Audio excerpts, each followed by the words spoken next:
नमस्कार। मैं प्रकाश मालगावे और आप देख रहे हैं दुनिया एक फसाना। अभी पिछले वीडियो में मैंने राजनीति के अंदर में जो व्यक्तित्ववादी मनोभूमिका तैयार हो रही है उसके बारे में मैंने बोला, और धीरे धीरे यही मनोवैज्ञानिक प्रभाव जो है व्यक्तित्ववाद का, हमारा नेता जो है वो पहले और उसके बाद उसका नाम लिए बगैर हम कोई भी बात न करना, ये जो आदत लग जाती है राजनीतिक नेताओं के अंदर में, उसका परिणाम ये हो जाता है कि राजनीति में व्यक्तित्ववाद का पूर्ण बोलबाला हो जाता है और वहाँ पे फिर लोकतंत्र नाम की कोई बस्ती नहीं। जिसका व्यक्ति पूजन होता है वो भी नहीं चाहता शायद कि बहुत ज़्यादा लोकतंत्र अपने पार्टी में हो। वो भी अपने पार्टी के अंदर में फिर राजेशाही का बोलबाला शुरू कर देता है, और यही प्रारंभ होता है, इसका ही प्रारंभ होता है अहंकार में। और उसके बाद यहाँ पे शुरू होता है, ये पहला प्रारंभ है किसी भी तानाशाह का निर्माण होना, इसका प्रारंभ यहाँ पे होता है व्यक्ति पूजा में। अब देखिए, जितने भी देश दुनिया के अंदर में जितने तानाशाह बने,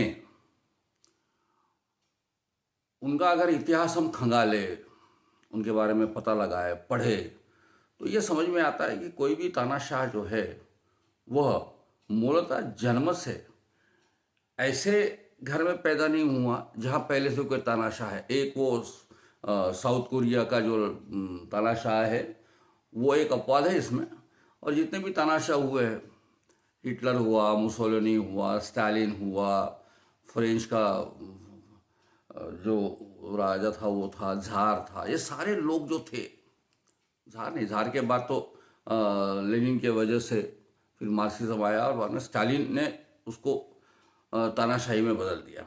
तो ये सारे लोगों का, माओ से तुंग चाइना का जो तानाशाह माना जाता है, तो इसके अंदर में इनका अगर इतिहास पढ़े तो ये समझ में आता है कि कोई भी आदमी, कोई भी व्यक्ति तानाशाह मूलतः बना नहीं है। वो तानाशाह बनने की प्रक्रिया भी लोकतांत्रिक व्यवस्थाओं में से निर्माण हुई है। अब हिटलर जाना माना तानाशाह है, जिसको पूरा उसका इतिहास पूरा दुनिया जानती है कि वो कैसे बना और कैसे उसने अपनी विस्तारवादी भूमिका से पूरे तहस नहस, और कैसे उसने जूस का कत्ल किया वगैरह वगैरह। उसकी कहानियाँ मैं विस्तार में जाना नहीं चाहता, मैं मानसिकता की बात कर रहा हूँ। वह जो बना तानाशाह कैसे बना? फ्रांस में राजा बिस्मार्क के पहले महायुद्ध में पतन होने के बाद में पूरा जर्मनी के अंदर में मानसिकता में एक असहायता निर्माण हुई, उनकी अस्मिताओं का क्षरण हुआ।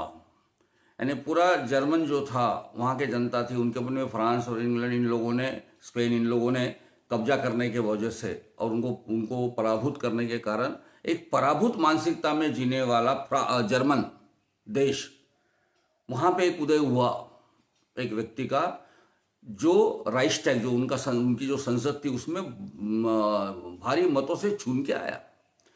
चुन के आने के बाद में लोकतांत्रिक व्यवस्था से कोई भी, माओ से तुंग भी उसने रेड आर्मी बनाया, वो चांग के शेख की जो राजेशाही थी उसको ख़त्म करने के लिए पूरा एक आंदोलन खड़ा किया। वो आंदोलन का अगुवा बना, आंदोलन के साथ चला, और उसके बाद वो कम्युनिज्म प्रस्तावित किया। उसने अपना अलग से कम्युनिज्म किया, मार्क्स लेनिन और कम्युनिज्म उसने बाजू कर दिया, बोले आपका कम्युनिज्म आप रखो, ये मेरा कम्युनिज्म है। इस तरीके से वो तानाशाह बना।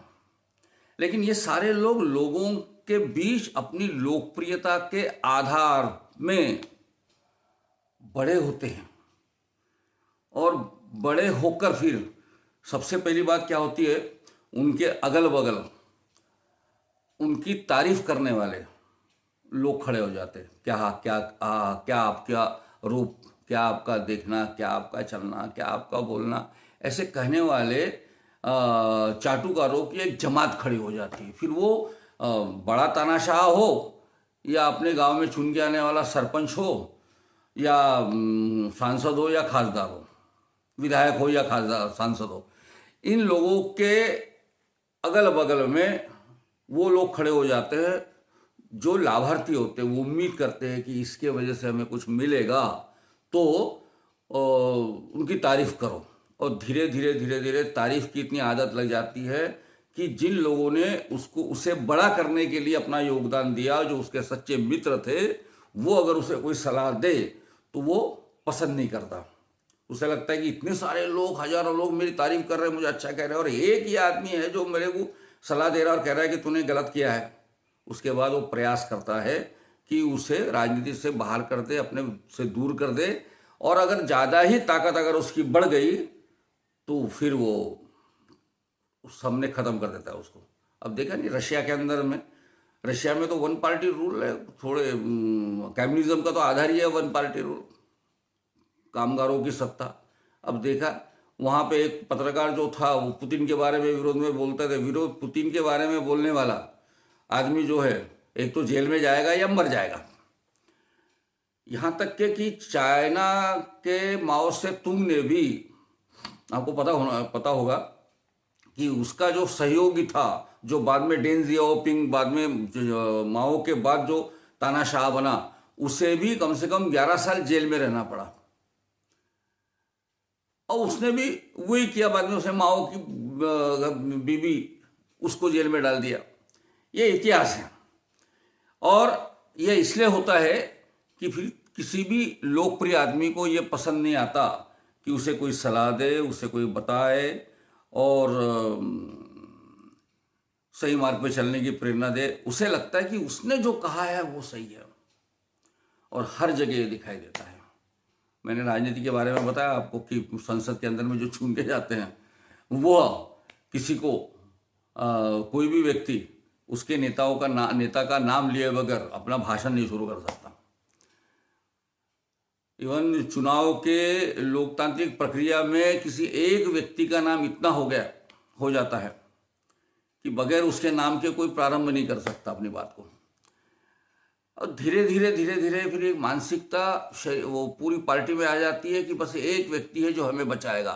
फिर लोकतंत्र वहाँ पे खत्म, पार्टी का खत्म हो जाता है। फिर धीरे धीरे धीरे, इसलिए मैं अक्सर कहता हूँ कि जो कोई भी लोकप्रिय नेता अगर लोकतांत्रिक प्रक्रिया से चुन के आता है और उसका नाम बहुत ज़्यादा होता है, हाँ, तो उसके अंदर में तानाशाह बनने की पूर्ण संभावना रहती है।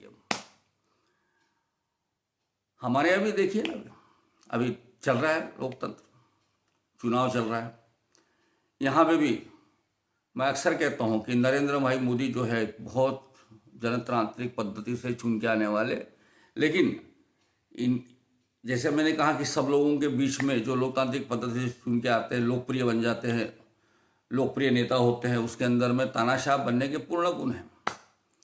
ऐसे गुण अपने भाई नरेंद्र भाई मोदी में भी हो गए। बस मेरी एक उम्मीद है कि 15 साल प्रचारक का जीवन जीने के बाद में, संन्यास का अवलंब करने के कारण, हिमालय के कछारों में, हिमालय की गोद में घूमने के कारण, संघ के स्वयंसेवक होने के नाते, और राजनीति का लंबा प्रदीर्घ 15-45 साल का जो अनुभव है, वो प्रशांत किशोर कह रहा था कि नहीं, 15 साल का उनका प्रचारकी जीवन और 15 साल के अंदर में संगठन का जीवन, उसके बाद में एडमिनिस्ट्रेटिव क्षेत्र का काम, इसके वजह से शायद वो नहीं बनेंगे। अब देखिए ना, यानी पिछले 2 चुनाव में नरेंद्र मोदी नमो नमो ये सब कहते कहते धीरे धीरे इस चुनाव में मोदी भी स्वयं का नाम लिए बगैर कार्यक्रम शुरू कर दिए। मोदी की गारंटी है, ये मोदी की सरकार है, ये कहे बगैर प्रारंभ नहीं कर सकते। इसलिए भगवान से मेरी प्रार्थना है कि बड़े मुश्किल के बाद में एक ऐसा व्यक्ति देश का पंतप्रधान बना जो पूरे वर्ल्ड, दुनिया के अंदर में भारत की धाक जमाने के लिए प्रयत्नरत है। मेरी परमात्मा से प्रार्थना यही है, पूर्ण हृदय से प्रार्थना है कि उसके अंदर में अहंकार जो है वो न बढ़े, उसका उदय न हो। और क्योंकि अहंकार और अपने अगल बगल जमा होने वाले स्तुति पाठकों के कारण तानाशाह बनने के मार्ग पे वो न चले, और देश को एक अच्छा प्रशासक मिले। बस इसी भावनाओं को मैं व्यक्त करता हूँ, अपना विषय यहाँ बंद करता हूँ। इसकी अगली कड़ी में आप सुनेंगे कि कैसे चुनावी प्रक्रिया का प्रतिबिंब या प्रकटीकरण होता है। इसके ऊपर अपन विस्तार से फिर चर्चा करेंगे। आज के लिए यहीं समाप्त करता हूँ। अगर ये मेरा विषय अच्छा लगा और पसंद आया तो आप शेयर कीजिए, लाइक कीजिए, लाइक का बटन दबाइए और सब्सक्राइब जरूर कीजिए, ताकि मैं आप लोगों से बोलता रहूँ। और कुछ कुछ कमेंट भी देते रहिए, आप अपनी सुझाव देते रहिए, जिसके माध्यम से मैं कुछ अच्छी बात आपके सामने रख सकूँ। धन्यवाद।